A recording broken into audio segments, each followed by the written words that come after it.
All right, I got this ridiculous stat I've got to share with you. Cody, who is a good friend of mine, I used to work with him in radio down in San Francisco. He's in town with his wife for a few days, just enjoying the Rose City. And he was at the game tonight, and he left with about 5 minutes to go when Portland was on top, and it looked like the Blazers were going to get the win. And he sent me this stat. He said, the Pistons were 0-35 when trailing at half before last night. Now 2-35 during that time. So my buddy Cody, who I used to know and work with down in San Francisco, he takes the full blame for the loss tonight, and he says the courtside Cody curse is for real. So the Blazers lose a stinker tonight where they led by as much as 23 points, and they get a career-high 49 points from Jeremy Grant, but they fall short tonight and lose it in overtime by a final score of 128-122. And part of the problem for the Blazers tonight, just a lack of bodies. And I'm not using that as the only excuse, but the reality was we knew going in, no Scoot Henderson, no Malcolm Brogdon, no Duop Reef, who was supposed to start, was a late scratch, and no DeAndre Ayton, who was ill. And to make matters worse, Anthony Simons left the game in the third quarter, and the Blazers just ran out of gas. They didn't have enough offense. Jeremy Grant was their only option, and the Pistons decided they were going to do whatever they could to make life tough on him and force the basketball out of his hands. And the Pistons were able to take control down the stretch. They closed the game out on a 23-9 run to tie the game up and force it into overtime, with the score knotted at 120. And Jeremy Grant hit the first bucket of overtime, and the Blazers missed their next 8 shots, and the Pistons outscored Portland 8-2 in that overtime period and get the victory. I guess the weird part for me tonight, because Jalen Duren he's dominant, and he was a player I really liked coming out of the draft. Nice center, nice length, good rebounder, good instincts. He was great around the rim tonight. He finished the night with 27 points and 22 rebounds and had 3 blocked shots. So he really took over the game late. In fourth, he had 10 points and 4 boards. He was dominant in the overtime period. And the Blazers, with Reef and Ayton both out of the lineup, they just didn't have the size to deal with it. And as the game went along, he was able to really take control of the paint, and it became a big issue for the Portland Trail Blazers, who were out-rebounded tonight. And I just wonder, with the lineup and the Blazers going more with a small lineup tonight, Ibu Baji just over 9 minutes of action tonight, and Ryan Rupert did not get into the mix. So difficult loss for the Blazers, a game that they should have won, they were in control of, but ran out of gas down the stretch. And the Pistons, first time they've won back-to-back games all season long. That's crazy. I mean, they were in control throughout the entire game. And it never occurred to me that the Pistons were going to make a comeback there in the fourth quarter and get the job done, but they were able to do that and force overtime, and they took control there in that overtime period. Bizarre. My man Chris Burkhardt is with me. Chad, Doing here, fifth quarter. Your telephone number is 503-248-0620. 503-248-0620 is your telephone number. You can reach out and hit me up on X at Chad and Rip City. I want to remind you, those of you who are listening or maybe driving home from the game tomorrow, Dwight and I are going to be chilling for a cause. We're going to be broadcasting live from the Jackson's Food Mart, which is right there at the corner of I-5 and 217 off of Bangy Road. And we're going to be there for 3 hours, from 3 until 6. And we're going to be inside of the cooler set at 37 degrees broadcasting our show. And we're doing it to raise money and awareness for ALS Northwest. So I want you to stop by and say hi. You can check us out in the cooler. You can stock up on some coldies for the big game on Sunday and some snacks, and also take part in our auction. If you go to our website, ripcityradio.com, you can click on the link, Chillin' for a Cause, and it will take you to the main page, and you'll see the link there for our auction page. We have terrific autographed team Trailblazer basketballs. We have autographed Trailblazer pennants. We have an autographed Scoot Henderson official Trailblazer jersey. You can also bid to play golf with Dwight and I out at Forest Hills Golf Course. You can bid to take over the Rip City Drive and host the show yourself for an entire day for 3 hours and talk about whatever you want. You can also make a play on being a Trailblazer reporter for a day, meaning you would join me here at Moda Center where I'm at right now. You sit at press row, we take in the game, we take part in the post-game press conference, and you can see what it's like behind the scenes. 100% of the proceeds are going to benefit ALS Northwest, and we're going to do something for a very good cause. My grandfather passed away from ALS. There are a lot of people here in the community that are suffering with that. There's a lot of expense and difficulty in caring for those with ALS, and we want to do whatever we can to help out. So that's going on tomorrow, Chilling for a Cause, from the Jackson's Food Mart at the corner of I-5 and 217 in Lake Oswego. You can see the Shell station from the freeway. It's right off of Bangor Road. We're going to be out there from 3 until 6. If you stop by, you can enter to win Trailblazer tickets and say hi. Final score tonight in overtime, the Pistons top the Trailblazers 128-122 and take control late in the game on a 23-9 run and outscore the Blazers 8-2 in the overtime period to get it done. Chris Burkhardt is with me. Chris, we were communicating earlier in the night, and it looked like it was going to be an ugly game that the Blazers were going to dominate. And then Ant left the game, and the bottom fell out, and the Pistons came all the way back, and now they've won back-to-back games for the first time this year. What were some of your takeaways as you saw that unfold? Well, I still really like Jeremy Grant. I mean, right? This one is, I know, Chad, that fans get upset. They don't want to see the loss. So it was the Pistons. You were up. You were this. You were that. The key to this one for me, Chad, was the minute Anthony Simons went out. Who was your main guy? Who was your facilitator? Right? Scoot's out injured. Malcolm's out. You don't have Skylar Mays who knows what he's doing. Like, you are just in trouble because you have no one to distribute the ball. And so you had to rely on a guy that you just picked up this morning on a 10-day to play a lot of minutes. Everyone's asking how come Ryan Rupert didn't play. Well, Ryan Rupert is not your point guard. You had to have someone to run those sets, and it had to be a guy that, had only had half a day to prep. So that was really where the wheels fell off for me. Yeah, and you're right about that. In fact, we'll hear from Chauncey a little bit later in the show. But, Chris, he said after the game that he actually felt bad for Ashton Hagans, who they picked up on the 10-day. He arrives, he's here with the team, and all of a sudden he's thrust into massive action with the numerous injuries with guys out of the lineup.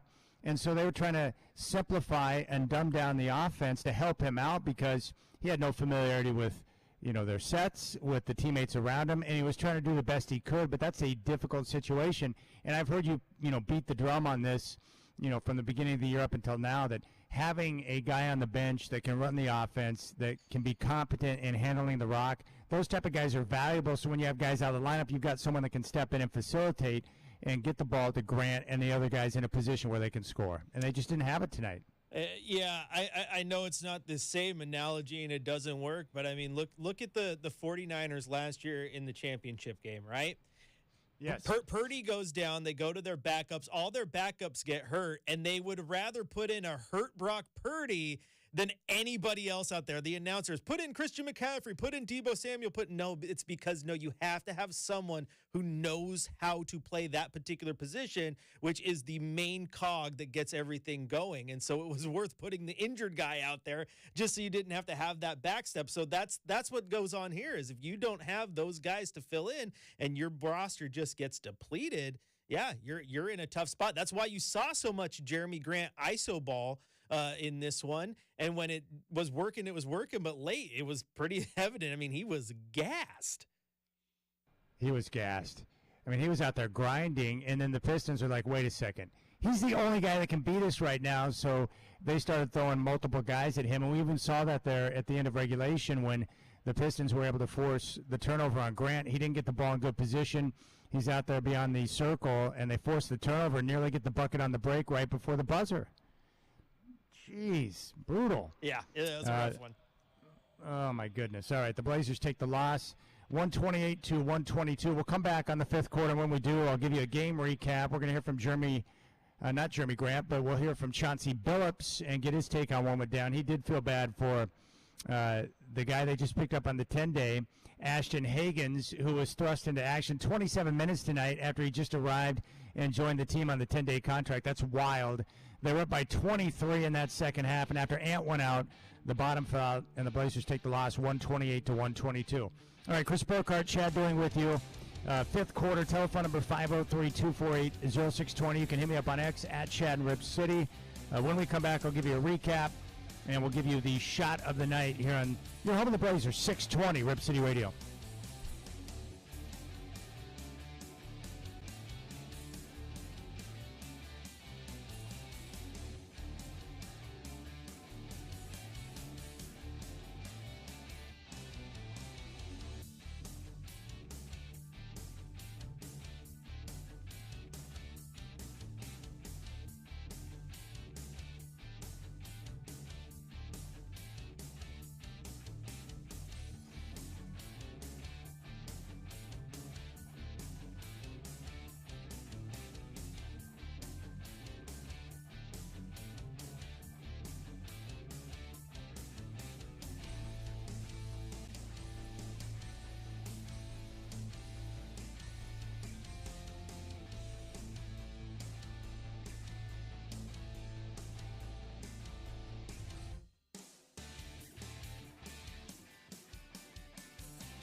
I can keep you entertained, Josh.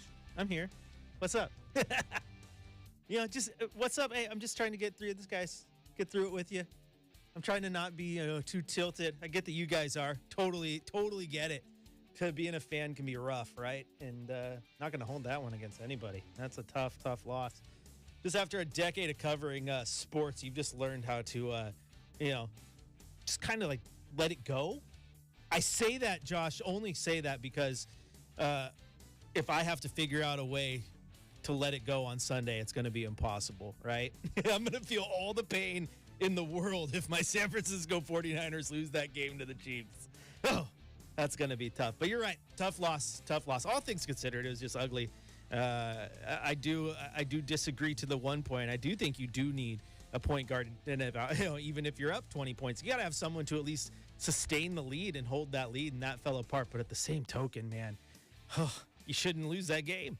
You get up 20 points against a bad team, you should be able to hold that lead, and that's a tough one. That's a tough one. I don't got much else for you on that one, but we've said so much. We said as much, right? We're trying to find the silver linings because there was a couple of really good things in this game. I mean, Jeremy Grant was one of them. Some people don't like that though because they'd rather him, just not play and do whatever else. But all things considered, man, not a bad game from him. Just a tough loss all the way around. What else you got? Let's see. Yes, Mika, let's hope we're celebrating a 49er win on Sunday.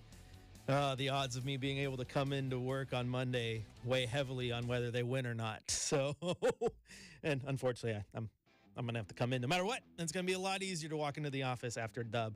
All right, I'm going to go away for a second because I got more buttons to click. We'll be back in a little under a minute.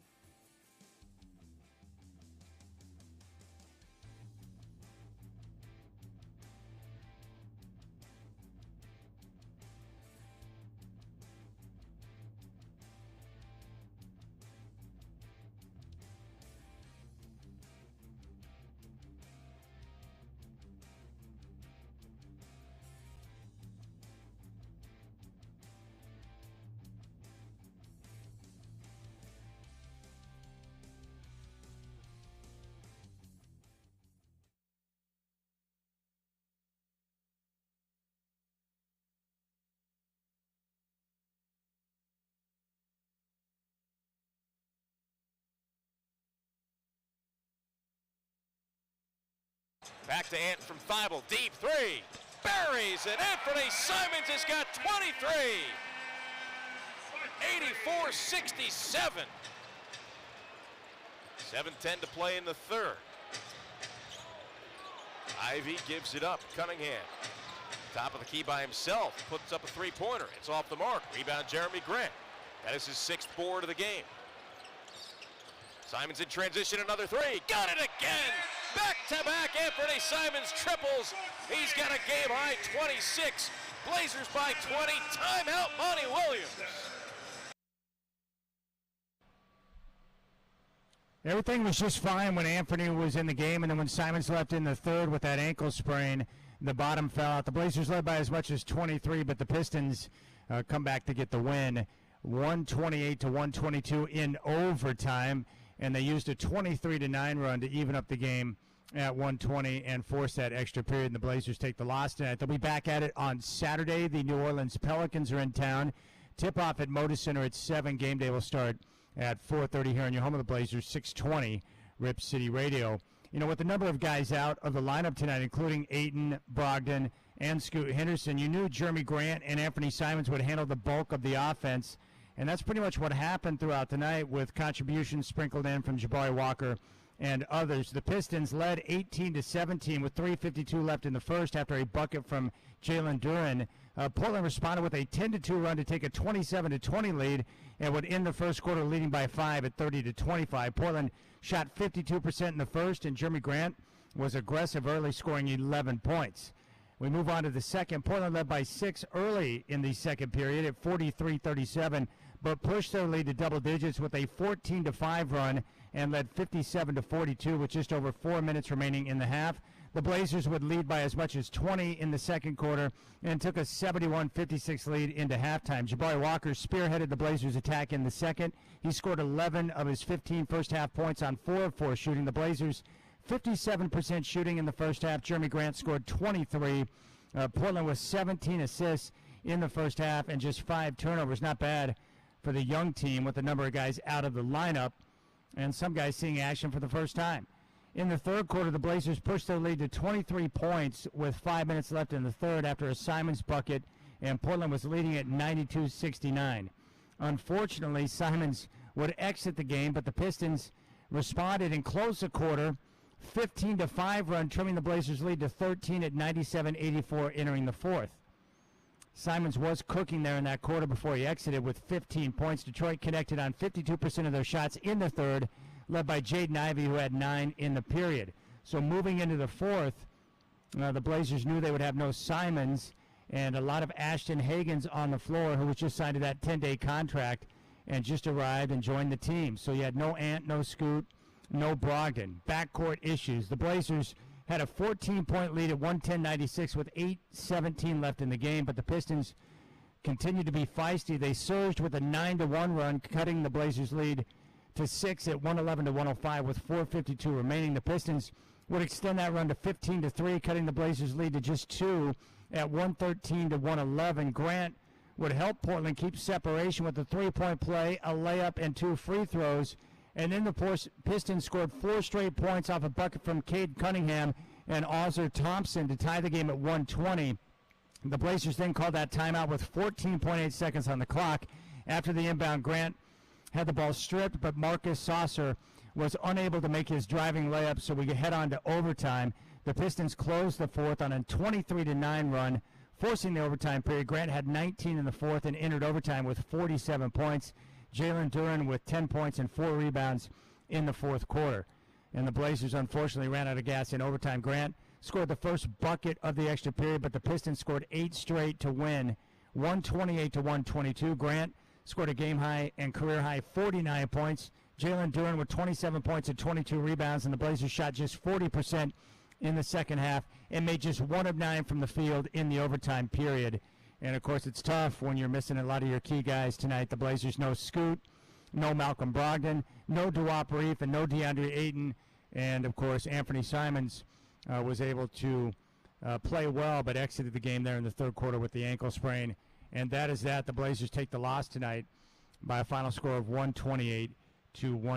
You know, Chris, I understand Blazer fan frustrations for a game like this tonight because regardless of who's on the floor or the fact that you got Ashton Hagans out there playing significant minutes in his first action with the team, on paper it's the Detroit Pistons, for crying out loud. Worst team in the NBA, and you're up by 23 with or without Simons or whoever else is out of the lineup. That's a game the Blazer fans feel like you should win. I understand it. Oh, without question. Without question. I mean, it is obvious, though, that, I mean, that's where the wheels fell off, right? Was when they had no point guard depth, as we said.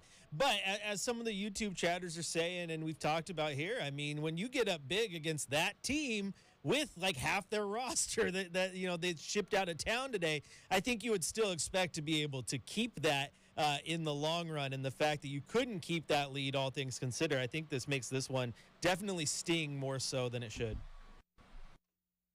I do think so. And like you mentioned when you were talking to the YouTube crowd, the loss, unfortunately, puts a damper on some of the performances we saw tonight.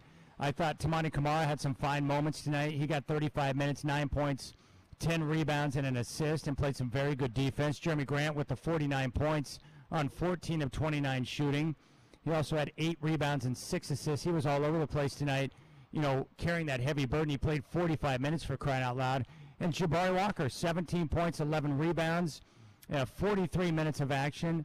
Matisse Thybulle, feisty, and Chris Murray off the bench, 28 points tonight, 5 of 6 shooting, had 12 points, 3 assists. I thought he played pretty well, but unfortunately when you take a loss like this and blow a 23-point lead against the Pistons, people will forget about some of the you know, shining moments that came from the game. But as we talked about even before the game tonight, it's all about the development. But I thought it was nice to see, especially in the first half, Murray and also Walker get off and get some good run. I enjoyed that.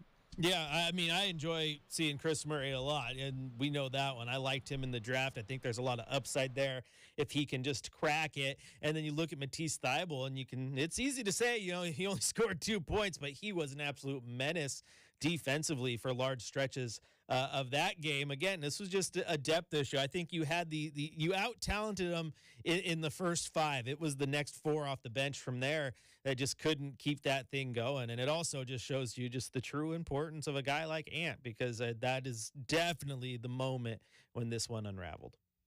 Would you have liked to have seen Billups maybe use a little more Ibu Baji to counter the size of Duran, or maybe get some minutes for Ryan Rupert, who did not see any action tonight? Yes to both of those. I would have liked to see Baji, as you said. You got to counter that size, because Duran was having himself a pretty darn good game. And Rupert, I think you could have thrown him in there. And when you talk about this being a developmental season, Chad, then I think this would have been a good spot to throw him out there. And when you are running out Hagens out there, who's just, again, signed the 10-day this morning, Rupert might be able to go out there and run a little bit of that point. We've seen that before in the rare games that he does play, and you get to see it out there with the remix as well. He is cut in that point forward type mold where he can be a big guy who can run the offense. So I would have maybe liked to see that just in a pinch, because again, if this is about development, which is the pill that we've been fed and we continue to try to tell everybody, I would have liked to see Rupert get that chance to, even if it was just 5 minutes, I would have liked to see it. Now, were you big on Duran when he was coming out in the draft? I was like mid on Duran. I knew a lot of people who were really, really high on him. I wasn't low on him, that's for sure, but I wasn't as high as others. And the way he's playing, maybe I was wrong, because he's starting to round into a decent little player, and he kind of ate the Blazers alive tonight. Gosh, he's really developing into a fine player. He was really Johnny on the spot for the Pistons tonight. 27 points, 22 rebounds, 3 blocked shots, and he was a big difference maker in the fourth quarter and in overtime. We'll come back on fifth quarter. I'm here at Moda Center at the Pines. Chris Burkhardt is at our Rip City Radio studios. And when we come back, we'll give you a scoreboard report, let you know what is going on around the association tonight, and then we'll take a listen to Chauncey Billups. We'll step into the coach's corner. Final score tonight here from Moda Center. The Pistons take the Blazers into overtime and get the win 128-122. You've got the fifth quarter here in your home of the Blazers, 620 Rip City Radio.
All right, checking the NBA scoreboard tonight. We start in Indiana where the Warriors top the Pacers by a final score of 131-109. Steph Curry with 42 points. In Orlando, the Magic over the Spurs 127-111.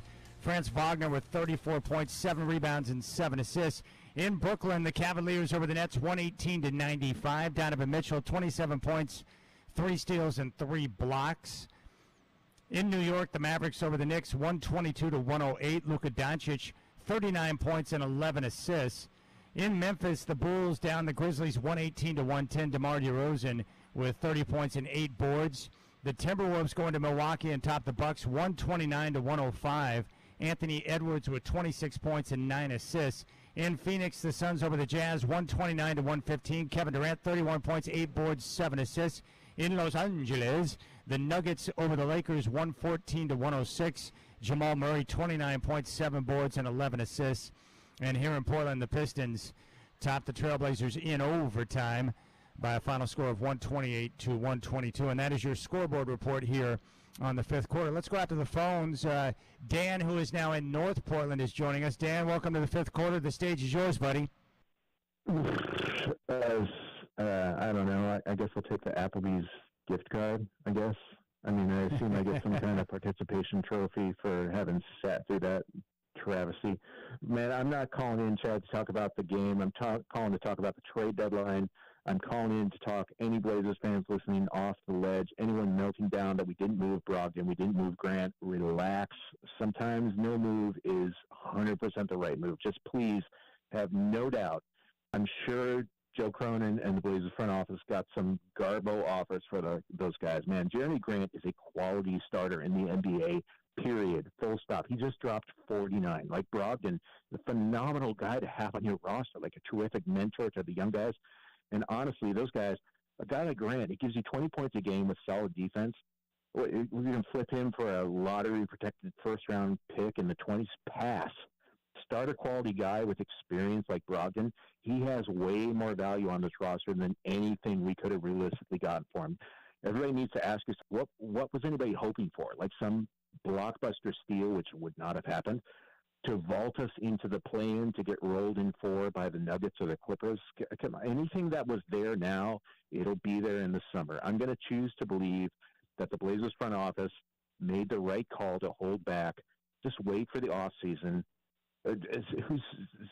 For somebody who's stupid enough to overpay, it's fine. You knew this was the deal going into the season. This was going to be a tough season. Just don't lose sight of that. Enjoy the young guys getting their reps. We'll get there. It's just a tough stretch right now. Chad, I will be there tomorrow at Jackson's. Blazers fans, represent. It's a good cause, man. Yes. Please show your support. Rip City, I'm out. Dude, you're the man. I appreciate you, Dan. Thank you. And, Chris, he really hit on what I think you summarized it the best today on game day when you said, look, the Blazers are going to wait, and they're going to reevaluate in the summer, and then there will likely be more teams looking to get busy, and you're probably going to be able to get a better price and a return for Brogdon instead of salary filler and second-round picks. I think you put it best when you said, look, they'll either move Brogdon in the summer and get the same thing they would have gotten now, but more likely they'll have a chance to get something more, and I think that's the best way to look at it. Yeah, absolutely. That's what I think. I think by holding on, you're not risking much because I think the deals that are out there now are going to be there in the summer as well, but you do run the chance of maybe getting more because you got to understand there's going to be roster turnover. Maybe teams that have depth at the guard right now aren't going to have that next season in the offseason and are going to look to Brogdon to get that. And so it's going to open up a few more doors, and maybe that's where you get the talent in the first-round pick. But if you wait for that and you don't get that, Chad, then maybe you can reevaluate and you can look back at some of those deals that you saw at this deadline that you thought were, air quote, bad deals. But again, I don't think you're going to get worse, but you do have a chance to get better. And at that point, it's I think it's a smart move. You got to know when to hold them, know when to fold them. And at this point, I think you just muck them, you throw them into the pot, and you wait for the next hand, and that next hand's over the summer. All right, it's time. Let's go ahead and step into the coach's corner.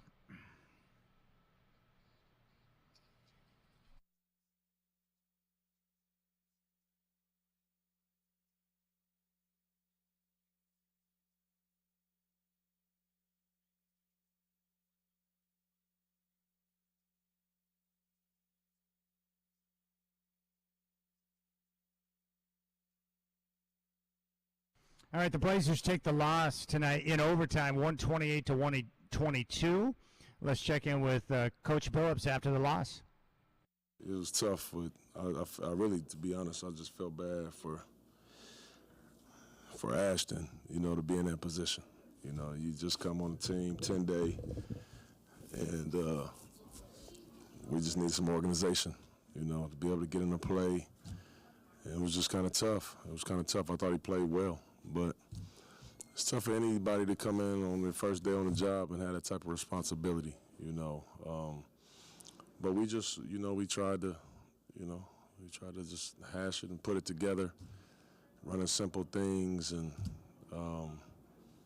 try to hop on Jeremy's back and let him take us the whole way, and it was just tough. I mean, they started to double Jeremy on the kickouts, and we just couldn't make. It made it really, really difficult. What do you think of your last possession of regulation? I'm sorry, say that. How did the last possession of regulation go? I mean, obviously, we were talking about trying to get it to Jeremy. He had it, ended up turning the ball over. Kind of what was the game? Yeah. I mean, he had it. We know that they would fire. We wanted to get off of it until the time when we wanted to go, get it back to him, and Jeremy just kind of go quick. We did that. They came and fired the last time, and he had no outlet. The kid made a great play on the ball. Got a deflection on it, but, we just did a poor job of leaving Jeremy kind of out there, on that possession. So even if he would have picked the ball up, we were running with our backs toward him. It was just, it was tough. But again, there's just a lot of people in that game at that part that they're usually not in that game. But it's good experience for those guys, and it's good, teachable things that we really can all kind of learn from it. John, seeing a game like that where you've got so many guys out and then Ant goes out and you've got new guys in, what kind of goes into adjusting the lineup, deciding whether or not to go with a guy like Baji down the stretch or to put a guy like Ryan in who you didn't play in the first half? Mm-hmm. Like, how do you kind of try to balance that when there's so many new guys that you're trying to put in there? Yeah, it's a tough balance. Even down to, I thought Chris played pretty good, but, I kind of went with Tease, for the experience factor down the stretch instead of Chris, knowing that I already had two, and I already had Barry, and I already had Ashton. There's had so many youngins in there. So it's kind of like just a judgment call, just a feel thing at the time, but, I thought Ibu was okay, but a lot of times they went zone with Ibu, and he was even a little confused as to what we was kind of looking for, So that's the beautiful thing about situations like this is now when I take that tape to these guys, and I'm always telling them, you got to be prepared. You never know when it's going to be a moment. You got to be prepared to know what we're doing at all times. These are times that you can teach now, because it comes up pretty quick. And now you're out there kind of scrambling, and it makes it tough. So for me as the coach, I'm always going to, like, in those positions, go with what I feel is best and who I feel is giving me the best chance at the time. So that's what we did. All right, there's Coach Billups following the Blazers' 128-122 frustrating overtime loss to the Pistons tonight. They were up by 23 in the second half. Anthony Simons left with an ankle sprain, and then the bottom fell out as the Pistons closed the fourth quarter on a 23-9 run and outscored the Blazers 8-2 in that overtime period to get the victory. But Burkhardt, I think what Billups, said there, it's a great life lesson, not just for pro basketball players, but for all of us. You do not know when your opportunity is going to come, so you've always got to stay ready. And I would imagine for Ashton Hagans, can you imagine what was going through his mind? He did not even think he was going to play tonight, and all of a sudden he shows up, and before you know it, he's thrust into action, playing nearly 30 minutes in the game, and was in crunch time moments late in that game in fourth quarter and overtime with Ant out of the game. That's wild. That's got to be a whirlwind, right? You're about to live your dream. You get a contract, and like I said, before the ink is even dry, you're like, hey, guess what, buddy? You're playing tonight. What? And he has to Wait, go what? out there. And that is a hard part. Like, I know I saw some people on social and our good friend of the show, Keith, talking about how, isn't that the coach's job to get these players organized? Because they said in the postgame press conference he wasn't organized. I'm like, no. That's not what he's saying. It's hard for anybody to come into that situation. There are very few guys who are going to come in and just take over a game day one. And as Travis and Curtis pointed out, I mean, this is his third ever NBA game because he played a few on a two-way deal earlier. So it's just like third ever game, new system, run in. And it's like, yeah, you have the G League, but I mean, Moran's running a little bit different stuff than Chauncey. It's not a perfect one-to-one crossover there. So you got to respect it. I do. It's absolutely incredibly hard to do, especially given the situations. And he did all right. And, yeah, I feel for him as well. How do you think the Blazers are going to approach the remainder of the season? Because now after tonight, they've got, 31 games remaining? 31 games to go. And I don't know how much they value draft position or not, but how do you think they'll handle the lineup in terms of how they're going to play guys between vets and young guys? How do you think they may approach it? Chad, I don't think there's an answer to that right now because we don't even know who's going to be able to suit up in what game. You know what I mean? Like, is Brogdon available? Is Ant going to be available? For how many games is he going to be out if the ankle's swollen? What's Scoot's situation? So I don't know. If everyone's fully healthy, I want to see them go out there and try to win as many games as possible. Do I have any delusion that they're a playoff team or something? No, I don't, but I want to see them be as competitive as humanly possible. And if that means they finish the rest of the way winning 40% of their games, great. I like that. But if they're going to continue to have injury issues to which they do have right now, then I do think you have to flip the switch at some point and understand that development is part of this. And unless you have some big future for Hoggins, who you signed to a 10-day deal, Ryan Rupert, who you actually drafted, should be getting 28 minutes a night. You know what I'm saying? Turn that head to development and just let the young guys cook. All right, fifth quarter, Pistons over the Trailblazers 128-122.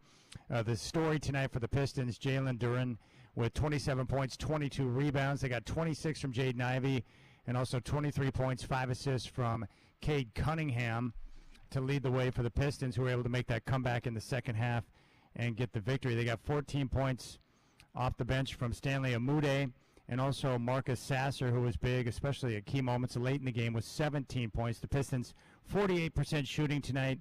They were an impressive 59% on 16 of 27 shooting from downtown. And they also out-rebounded the Blazers tonight, +7, 45-38. For the Blazers, they were led by Jeremy Grant, career-high 49 points on 14 of 29 shooting, 3 of 6 from downtown. They also pulled down 8 rebounds and had 6 assists. They got 17 points, 11 rebounds from Jabari Walker, who was basically their small ball center tonight. Anthony Simons, 29 points in 25 minutes before he left the game in the third with a sprained ankle. And off the bench, they got 12 points in 28 minutes from Chris Murray. The Blazers tonight shot 46% from the field. They were 11 of 30 for 36% from downtown. One good note tonight, the Blazers with 29 assists. So once again, the ball movement, the player movement, multiple guys getting involved. That's been a recurring theme now over the last couple of weeks, which has been nice. The Blazers tonight with 17 turnovers, which led to 21 points for the Pistons. All right, we'll come back on the fifth quarter, and when we do, it's time for What's the Scoot, and we'll check in with Scoot Henderson as the Blazers lose tonight in overtime by 6, 128-122. Next Trailblazer broadcast will come up on Saturday. We'll have game day starting at 4:30 here on 620 Rip City Radio. Tip-off against C.J. McCollum and the New Orleans Pelicans at 7. Here on your home of the Blazers, 620 Rip City Radio.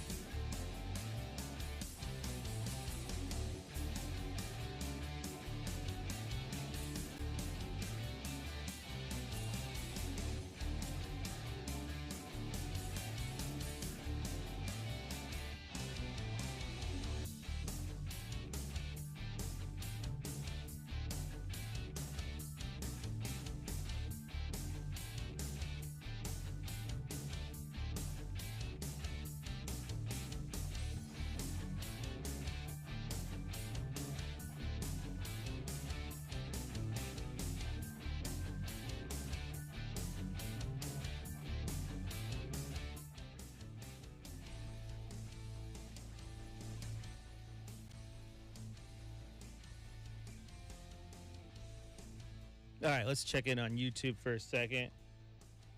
There you go. I'll turn that off so Chad doesn't have to hear me yakking. Oh, we got Jeffrey. I'm not mad. It's him and Iron Rods. It's going at it. You got to be careful, though, Jeff. Iron Rods. I mean, his name is a weapon. You got to be careful. You got to be careful. Now, here's the thing, Jeff.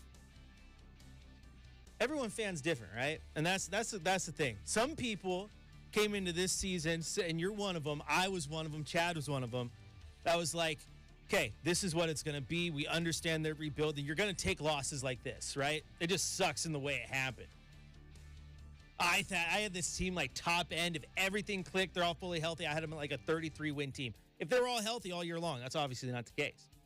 Now you have some people like Iron Rods who he and I have battled before. Like I told him, like, come on, dude. You understood what they're going to. Took me very little time to realize he's just a passionate dude. He just likes the team to win. That's at his core. That's what he wants. This whole, are they a playoff team? Are they a championship team? That doesn't matter. He just wants the team to play well, and he wants them to win. I respect it. I respect how all you guys fan. I respect that you're all in the chat having a good old time. I respect the fact that Jeffrey actually said he agreed with me with something I said. I feel like few people do that.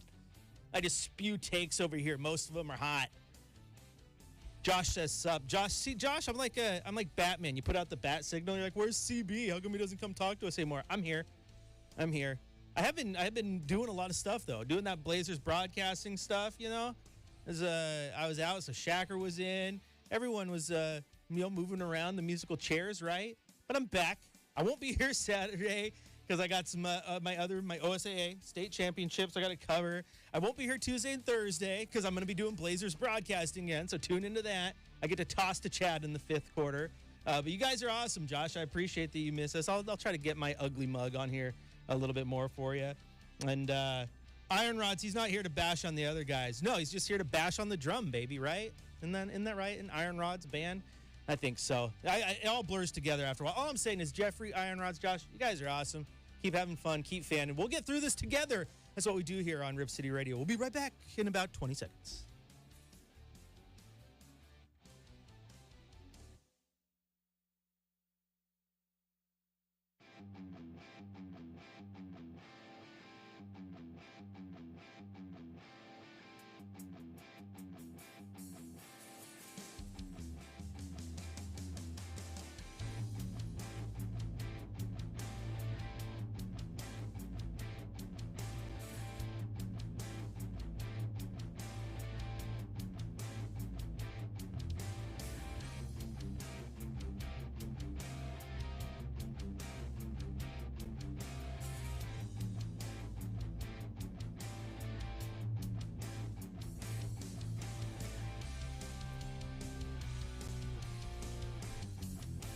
Well, the frustration in the injury department continued for the Trailblazers tonight as Scoot Henderson was a late scratch from the lineup with a contusion in his foot.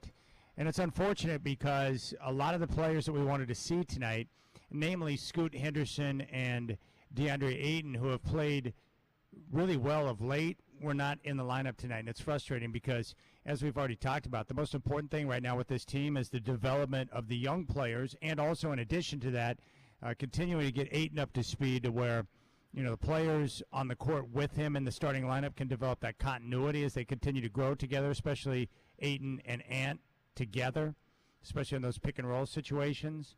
And then for Scoot Henderson, he's played such good basketball over the last 3 weeks. And, you know, prior to that game Sunday in Denver, had 5 straight games where he shot 50% or better from the field and starting to show flashes of, you know, what he's made of with his athleticism and decision-making and some of the wow plays. And he was unable to go tonight. So very irritating after the trip to Denver and 3 days off to have a game tonight where so few bodies were available. And for Scoot Henderson, he's just got to continue to work. And it's the same thing I've talked about in the past, whether he's playing or not. Continuing to study the film and work with the coaches so he can understand what he's seeing when he looks at the film, listening to his coaches in terms of direction, paying attention to his veteran teammates and the direction he gets from, you know, guys like Malcolm Brogdon, Anthony Simons, and Jeremy Grant, and then putting in the time by himself, which he does to continue to improve and work on his offensive game, his shots, and and continue to take those steps. But with 31 games to go, you want Scoot Henderson to be as available as much as possible so we can get out there and continue to develop. What I'm excited about now, and my main focus the rest of the year really is, I want Tamani and Jabari to have those moments of growth. But for Scoot Henderson, I want him to finish the year strong and continue to build on the play we've seen the last couple of weeks. Because the way I see it is this thing, in the same way Jabari showed the type of growth from year 1 to year 2, which was terrific, I want to see Scoot Henderson now finish out the year strong and enter the offseason with confidence and being able to put in a full offseason of work with, scrimmage, with practice, with individual work on his game. And then all of that combined with the experience of having his rookie season under his belt and being able to build off of that, and just imagine where he might be as he gets ready to enter year 2 in the NBA. So that's what it's all about for Scoot. So hopefully after getting tonight off and another day of rest tomorrow, he'll be back in the lineup and ready to go for the Pelicans on Saturday. I do want to remind you about what we have going on tomorrow. I'm excited about it. It's going to be a special day as we're teaming up with a variety of different people because it takes a lot of people to make this work. But we're going to be out at the Jackson's Food Mart, which is right there on the corner of I-5 and 217, right there off Bangy Road. You can see the Shell station from the freeway. You can't miss it. And we're going to be out there chilling for a cause. Dwight and I are going to broadcast the Rip City Drive live from their beer cooler, which is kept at a chill 37 degrees. And we'll be in there talking sports, and we're also going to be raising awareness and funds for ALS Northwest to help those individuals who are suffering from ALS, which is a hideous disease. We're also trying to help provide resources for ALS Northwest, which helps families of those who are suffering from ALS, because the expense and the amount of time and detail that it takes to care for those who are suffering from ALS is pretty extreme. So we're going to be out there raising money and awareness for ALS Northwest. You can stop by and see us there at the Jacksons, pick up some coldies and maybe some snacks for the big game on Sunday. But you can also enter to win Trailblazer tickets. You can say hi to us, but I want to encourage you to go to our auction page where we're auctioning off some really cool Trailblazer items. We got some concert tickets. We got a variety of different things. Go to the website, ripcityradio.com, and if you click on the 3-bar little button in the top left-hand corner, you'll get the drop menu. And then you want to click on the contests and promotions, and you'll see right there, Rip City's Chillin' for a Cause. Click on that, and you'll find the link for our auction page. We have autographed Trailblazer basketballs, autographed Trailblazer pennants. We've got an autographed Scoot Henderson Trailblazer jersey. We've got a VIP night for 4 up at the RVN Style Resorts Amphitheater. You get to choose the concert. You can bid to become a Trailblazer reporter for a day and join me at Moda Center with the press pass and be able to take in the game through the eyes of the media and take part in the post-game press conference, which is going to be pretty cool. You can also bid to host the Rip City Drive for a day and have 3 hours to program however you want. You can also bid to play golf with Dwight now at Forest Hills Golf Course. So we got some great items up, and 100% of those proceeds will benefit ALS Northwest. So please, if you have time, if you're going to be in the area, stop by tomorrow at the Jackson's Food Mart at the corner of I-5 and 217 off Bangy Road. You can enter to win Trailblazer tickets and say hi to us. We'll be there chilling for a cause to benefit ALS Northwest. All right, my man Chris Burkhardt is there. He is going to be on the Trailblazers Radio Network filling in for Mike Lynch next week for the 2 home games against Minnesota on the 13th and 15th. So, Burkhardt, any final thoughts tonight? I would imagine that your mind is in a couple of different places right now. One, you're looking forward to being on the Trailblazer Radio Network next week, but also your 49ers are going to be in action on Sunday. So I'm not going to be with you tomorrow because you've got to cover some state championships for the OSAA, but what is your prediction? How do you see the game going down on Sunday? Oh, I think it plays right into the Niners' hand. I think the weakest spot of that Kansas City defense, which is a much improved defense, is that run game. I am still shocked that the Ravens left that game so early. The run game was working. Like, yeah, no, Lamar's a passer. We better start passing. No, pound the rock, man. As long as Debo's healthy to open up those extra valves, CMC is likely going to have a day. I would suspect if the 49ers win this game, Christian McCaffrey is likely the MVP of the game. I mean, you know me, I'm a Brock Purdy guy like everybody else. But I think the Niners have this one, which, kind of scares me. You know how that goes. If you feel confident going in, it always kinds of scares you because, like, no, this is Mahomes and the Chiefs. They're good for a reason, really good. Guys like you and others think Mahomes might be the best quarterback to ever play the game, and you're probably not wrong. Like, it's a tough game going into it. The Taylor Swift effect. I mean, it's going to be wild. So, yeah, I still got the Niners winning this one. Likely a close game, maybe a one-touchdown game, but I am excited for it. All right. Well, dude, I appreciate your help tonight, and enjoy your day tomorrow. But most importantly, dude, good luck on Sunday, man. I'm excited for you. Yes. And I would remind you, because I've been a sports fan for a long time, enjoy the moment, because I know the 49ers have been there and done that many a times, and this is the second Super Bowl with Kyle Shanahan, but there's no guarantees of next year, so just embrace and enjoy every single moment and just let it soak in, man, and get ready for the big game. Oh, I am. I was only, 8 years old back in 94, 95, so... I know the post-game press conference and all that, kind of famous with, like, Steve Young holding the trophy and all that.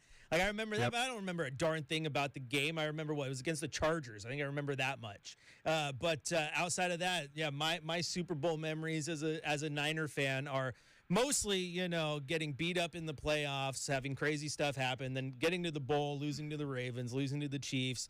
I remember my dad and I hyped Chad. We're like, that's right. We're about to be the first team. We're going to go 6-0 in the bowl games. And then we had to deal with his cousin, who was a hardcore Steeler fan, rub it in his face when the Steelers won 6. So, yeah, I just need that elusive 6, and I'll be good. I'm going to be happy. The only bad part is if the Niners win this game, it's Blazers broadcasting is going to be a 49er show on Tuesday, okay? All right. I'm okay with that, man. If you win the championship, you can have whatever you want. You can make whatever show a 49er show, man. It'll be your party. I promise you. Sounds good to me. All right, that's going to do it for us. Your next Trailblazer broadcast will come up on Saturday. The Pelicans are going to be in town. I'll have game day starting at 4:30 with the tip-off at 7 here on 620 Rip City Radio. Justin Myers will have Rip City Mornings tomorrow morning at 6. And the Rip City Drive kicks off at 3. Chilling for a cause from the Jackson's Food Mart off Bangy Road, right there at the corner of I-5 and 217. So please come out and join us as we raise money and awareness for ALS Northwest. Your final score tonight here from Moda Center, the Detroit Pistons roar back in the second half, down by as many as 23 points. They force overtime and get the win 128-122. For Chris Burkhardt, I'm Chad Doing. Have a good night, my friends. We'll talk to you tomorrow.